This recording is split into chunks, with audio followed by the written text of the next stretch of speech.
Hello friends, welcome to my YouTube channel Sudhir academy पे आप सभी का स्वागत है। तो फ्रेंड्स, हम लोग एसएससी जीडी 2024 के जीएस के प्रश्नों को सॉल्व कर रहे थे।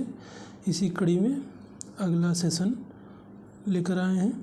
चलिए देखते हैं पहला क्वेश्चन क्या है। महिला एवं बाल विकास मंत्रालय द्वारा आयोजित पोषण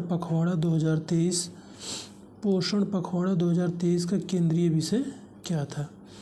तो केंद्रीय विषय क्या था पोषण पखवाड़ा 2023 का। देखिए, करंट अफेयर्स का क्वेश्चंस है। अब की बार जो 2025 में एसएससी जीडी में पूछा जाएगा और 2024 का पूछा जाएगा।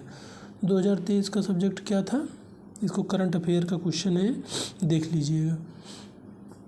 तो क्या था, पोषण सुरक्षा के लिए मोटा अनाज आधारित खाद्य पदार्थ। ऑप्शन नंबर 1 सही है। नेक्स्ट क्वेश्चन, कर्नाटक की किस नृत्य शैली में पुरुषों के गले में बड़े ढोल लटकाए जाते हैं और यह अपने धार्मिक और युद्ध उत्साह के लिए जाना जाता है। तो कौन सा त्यौहार है कर्नाटक का जो गले में ढोल लटका कर बजाए जाते हैं। तो ऑप्शन नंबर हो जाएगा पहला, डोल्लू कुनीठा। कौन सा त्यौहार है, डोल्लू कुनीठा। नेक्स्ट क्वेश्चन, भारत की 2011 की जनगणना के अनुसार निम्नलिखित में से किस भारतीय राज्य में लिंगानुपात भारत के संयुक्त लिंगानुपात से कम है। तो किस राज्य का कम है, तो गुजरात राज्य का संयुक्त लिंगानुपात से कम अनुपात है। डोवेरा इनर के त्रिकों में कितने त्रिकों का उल्लेख किया गया था। कितने त्रिकों का उल्लेख किया गया था, तो ऑप्शन नंबर 4 सही होगा। 2011 की भारतीय जनगणना के अनुसार दिए गए विकल्पों में से भारत का सबसे कम साक्षर राज्य कौन था। सबसे कम साक्षर राज्य कौन था, बिहार था। अच्छा, सबसे अधिक साक्षर कौन था, गोवा था। गोवा सबसे अधिक साक्षर राज्य था। नेक्स्ट क्वेश्चन, पूंजीगत प्राप्तियों के संबंध में निम्नलिखित कथनों को पढ़िए। पहला कथन है सरकार की वे सभी प्राप्तियां जो देयता पैदा करती हैं या वित्तीय परिसंपत्तियों को कम करती हैं पूंजीगत प्राप्तियां कहलाती हैं। तो ऑप्शन नंबर ए सही होगा।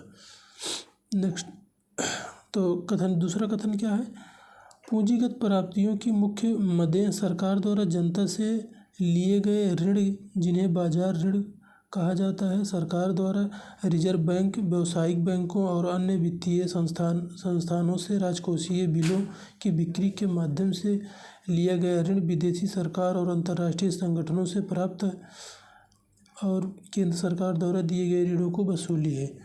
तो ऑप्शन नंबर पहला भी सही, कथन पहला भी सही, दूसरा भी सही है। तो ऑप्शन हो जाएगा 6 का तीसरा। नेक्स्ट क्वेश्चन, गिद्ध नृत्य का संबंध मुख्य रूप से किस राज्य से है। गिद्ध नृत्य का संबंध मुख्य रूप से किस राज्य से है, तो वो है पंजाब से है। नेक्स्ट क्वेश्चन, निम्नलिखित में से किसे भारतीय पुनर्जागरण के जनक के रूप में जाना जाता है और उन्हें बंगाल पुनर्जागरण आंदोलन में महत्वपूर्ण भूमिका निभाई थी। किसे जाना जाता है, राजा राम मोहन राय भारतीय पुनर्जागरण के जनक के रूप में जाना जाता है। नेक्स्ट क्वेश्चन, निम्नलिखित में से किस प्रतिष्ठित भारतीय शास्त्रीय गायक जिन्हें अक्सर मेवाती मैस्ट्रो के नाम से भी जाना जाता है को ख्याल गायन में उनकी महारत और रागों के प्रति उनके अभिनय दृष्टिकोण के लिए पहचाना जाता है। किसे पहचाना जाता है, पंडित जसराज को। अच्छा, हरिप्रसाद चौरसिया किसका वादन करते हैं, बांसुरी का। हरिप्रसाद चौरसिया बांसुरी का वादन करते हैं। जाकिर हुसैन का वादन क्या है, तबला है। और ऑप्शन नंबर पहला में क्या है, बिस्मिल्लाह खान वादन यंत्र क्या है, शहनाई है। नेक्स्ट क्वेश्चन, निम्नलिखित में से कौन सा भारत में संवैधानिक निकायों का एक उदाहरण है। संवैधानिक निकाय कौन सा है? भारत निर्वाचन आयोग। अनुच्छेद कितने में है? कमेंट्स करके बताइएगा आप लोग। भारतीय संसद में डैश शामिल है। भारतीय संसद में क्या शामिल है? राष्ट्रपति और दोनों सदन, राज्यसभा और लोकसभा। मैमा दास निम्नलिखित में से कौन सा खेल खेलती हैं? मैमा दास कौन सा खेल खेलती हैं? टेबल टेनिस खेलती हैं। Next question.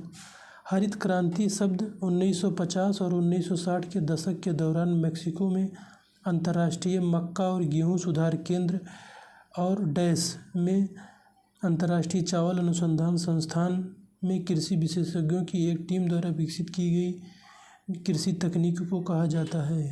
तो कृषि तकनीक को क्या कहा जाता है? फिलीपींस से आई थी। निम्नलिखित में से उस प्रसिद्ध हॉकी खिलाड़ी का नाम बताइए जिसके नाम पर नई दिल्ली में एक स्टेडियम बनाया जा रहा है। किसके नाम पर स्टेडियम बनाया जा रहा है? मेजर ध्यानचंद के नाम पर स्टेडियम बनाया जाता है। मेजर ध्यानचंद कौन सा खेल खेलते थे? हॉकी। इन्हें मिल्खा सिंह के नाम से भी जाना जाता है। खिलाड़ी और उनसे संबंधित खेलों का निम्नलिखित में से कौन सा युग्म सही है? तो स्मृति मंधाना गलत। स्मृति मंधाना क्रिकेट खेलती हैं। ज्योति अमराजी हॉकी खेलती हैं। तो ना तो पहला ना तो दूसरा, ऑप्शन 2 सही। डैश शहर कक्ष के रण में खादिर बेत, जिसे बेट भी कहा जाता है, पर स्थित जहाँ ताज़ा पानी और उपजाऊ मिट्टी थी। तो कौन सा स्थान था? Option number 1 Dholavira. धौलावीरा कहाँ है? गुजरात में है। Next question.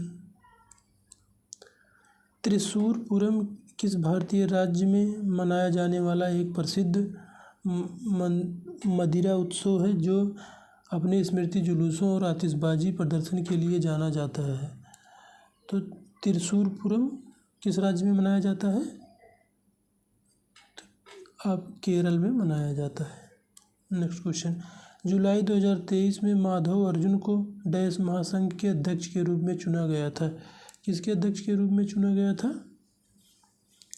बास्केटबॉल के अध्यक्ष के रूप में चुना गया था। नेक्स्ट। घाटे में कटौती के बारे में निम्नलिखित कथनों को पढ़िए और करों में वृद्धि अथवा व्यय में कटौती से सरकारी घाटे में कमी की जा सकती है।